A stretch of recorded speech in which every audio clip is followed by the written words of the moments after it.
Indonesia. I met President Jokowi. He asked me to ask Singapore companies to invest more in Indonesia. They need infrastructure. They have projects. They want Singapore companies to come in. We are already Indonesia's biggest foreign investor. They are 50 times bigger than us, 250 million people. From time to time, they remind us of that. But to make investments, to help with their economy, they think, well, this little guy, he can make a contribution, he can help us. That's not bad. Halo Sobat Nawikrama TV, luar biasa sepak terjang Prabowo, bravo Pak Prabowo. Tapi masih saja, Singapura meremehkan Indonesia dengan program Danantara, dan Bank Emas Prabowo akan jadi proyek gagal. Ada masa ketika pejabat tinggi Singapura dengan nada meremehkan menyindir Indonesia. Mereka menganggap negeri ini tak lebih dari pasar besar yang bisa mereka manfaatkan sesuka hati. Namun era itu telah berakhir. Di bawah kepemimpinan Presiden Prabowo Subianto, Indonesia bangkit sebagai kekuatan ekonomi baru. Dulu Singapura sering menegaskan bahwa mereka adalah investor terbesar di Indonesia.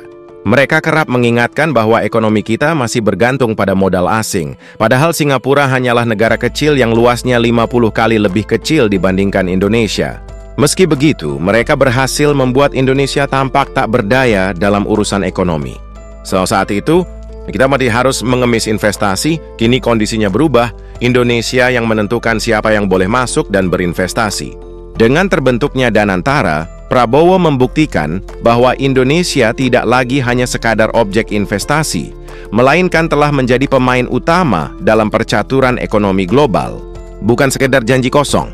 Kini, Indonesia memiliki dana investasi sebesar 900 miliar dolar Amerika atau setara dengan 14.715 triliun rupiah. Ini berarti Indonesia memiliki cadangan dana investasi yang 3 kali lipat lebih besar dibandingkan Temasek, lembaga investasi milik Singapura.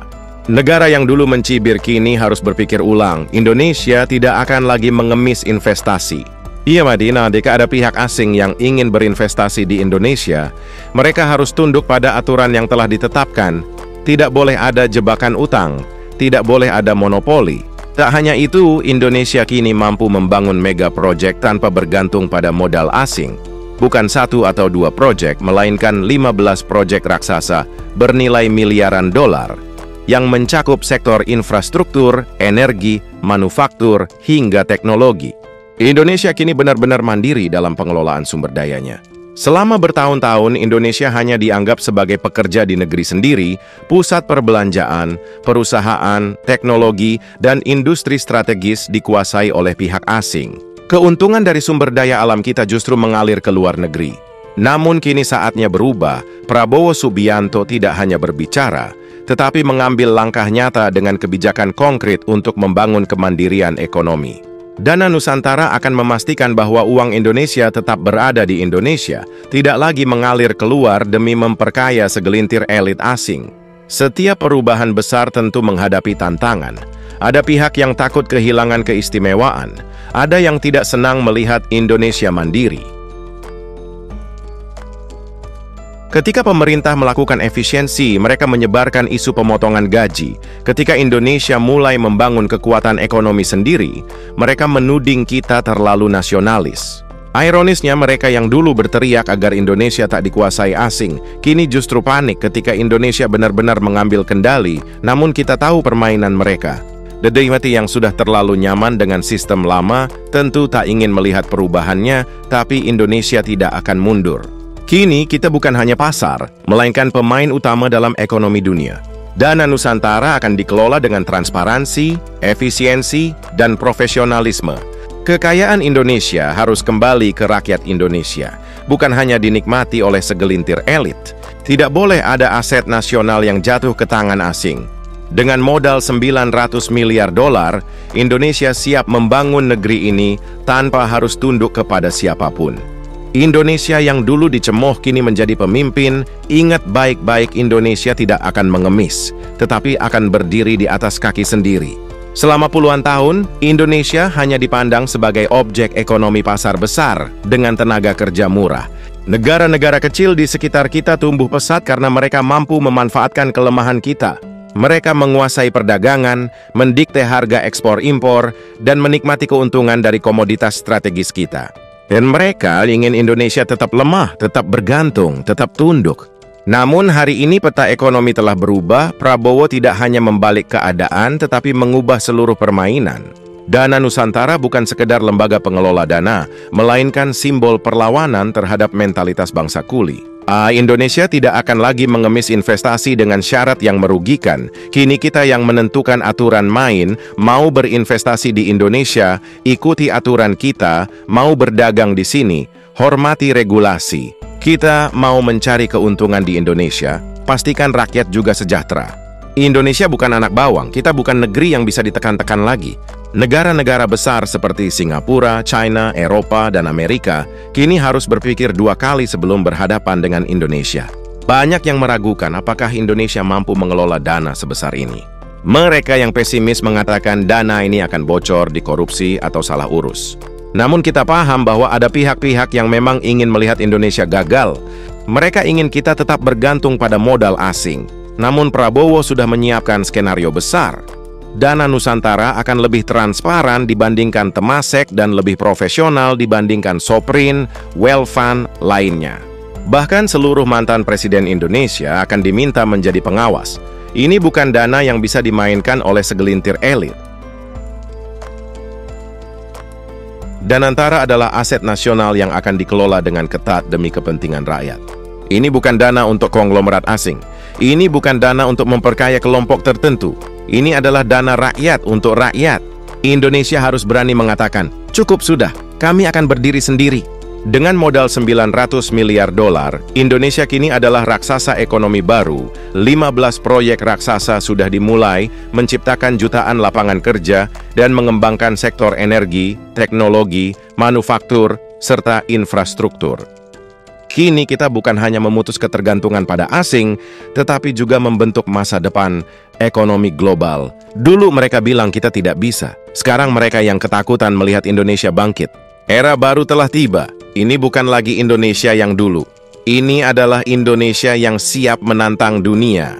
Bayangkan jika Indonesia sepenuhnya mengendalikan sektor energinya sendiri, harga listrik bisa lebih murah, bahan bakar tidak perlu impor, dan ekonomi rakyat menjadi lebih kuat dengan kehadiran Danantara. Setiap proyek akan dikelola secara efisien dan profesional sesuai standar global.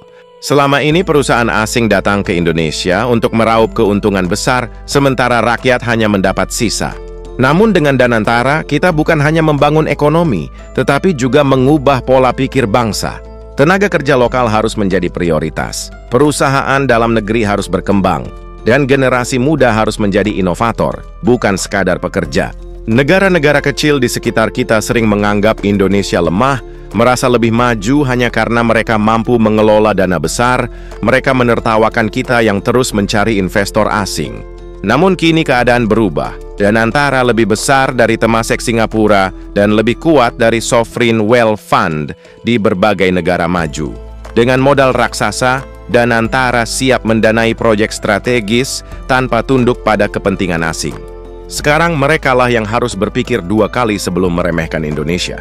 Dengan kekuatan finansial yang besar, Indonesia bisa menguasai sektor-sektor strategis dunia. Dalam energi terbarukan, kita bisa menjadi pemimpin.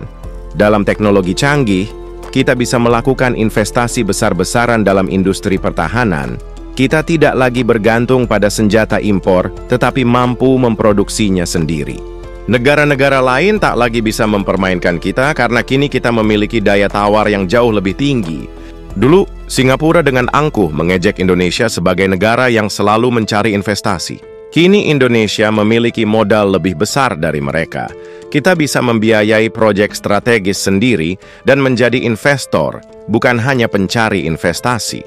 Bangsa ini sudah terlalu lama dipandang rendah, kini saatnya kita membuktikan bahwa Indonesia adalah kekuatan ekonomi yang sesungguhnya. Bukan sekadar tentang uang, tetapi sebuah bukti bahwa Indonesia bisa berdiri di atas kaki sendiri. Kita tidak akan tunduk pada tekanan asing, tidak akan menjadi budak korporasi global, dan tidak akan membiarkan negara kecil mengatur kita lagi. Ini adalah era baru Indonesia yang sekarang bukan lagi Indonesia yang dulu. Ini adalah Indonesia yang siap menjadi kekuatan baru di dunia. Sebagai lembaga investasi strategis, Danantara bukan sekadar inisiatif ekonomi, tetapi juga deklarasi kedaulatan finansial Indonesia di panggung global.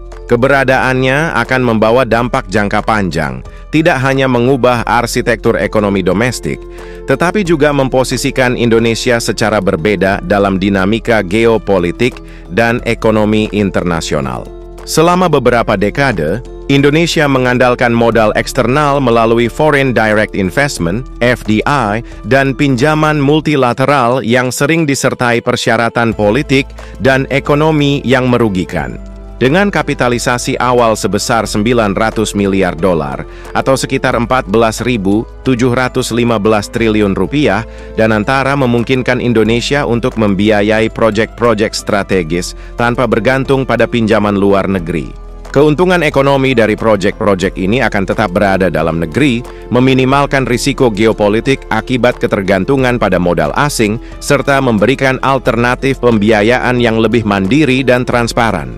Salah satu dampak paling signifikan dari kehadiran Danantara adalah penguatan sektor manufaktur dan industri strategis nasional. Indonesia selama ini dikenal sebagai eksportir bahan mentah dan konsumen produk, jadi menciptakan ketidakseimbangan struktural dalam ekonomi. Dengan pembiayaan dari Danantara, pemerintah dapat mengembangkan industri hilirisasi berbasis sumber daya lokal, meningkatkan nilai tambah domestik, mempercepat adopsi teknologi, serta menciptakan lapangan kerja dalam skala besar di sektor manufaktur, teknologi, dan energi. Indonesia selama bertahun-tahun hanya menjadi tujuan investasi bagi sovereign wealth funds (SWF) dunia, seperti Temasek Holdings Singapura dan China Investment Corporation Tiongkok.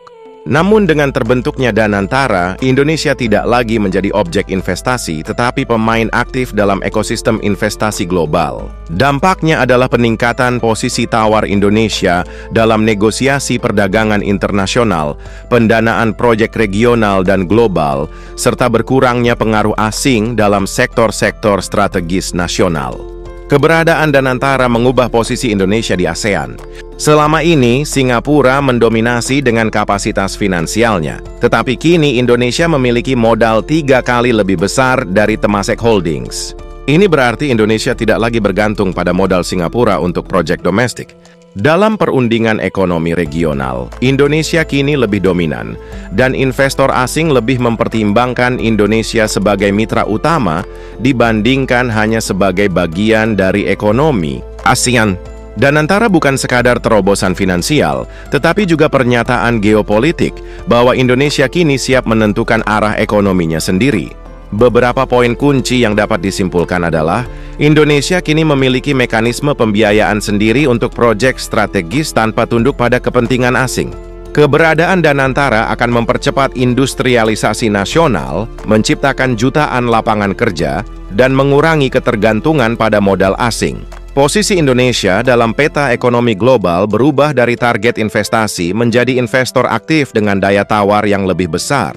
Negara-negara yang dulu memandang Indonesia sebagai pemain kecil kini harus mengakui bahwa Indonesia adalah kekuatan baru di bidang ekonomi dan investasi. Transformasi ini bukan hanya soal angka dalam neraca keuangan, tetapi soal martabat bangsa seperti yang ditekankan oleh para pendiri negara. Kemandirian ekonomi adalah satu-satunya cara bagi Indonesia untuk benar-benar merdeka, dan dengan Danantara, Indonesia kini siap mewujudkan cita-cita tersebut.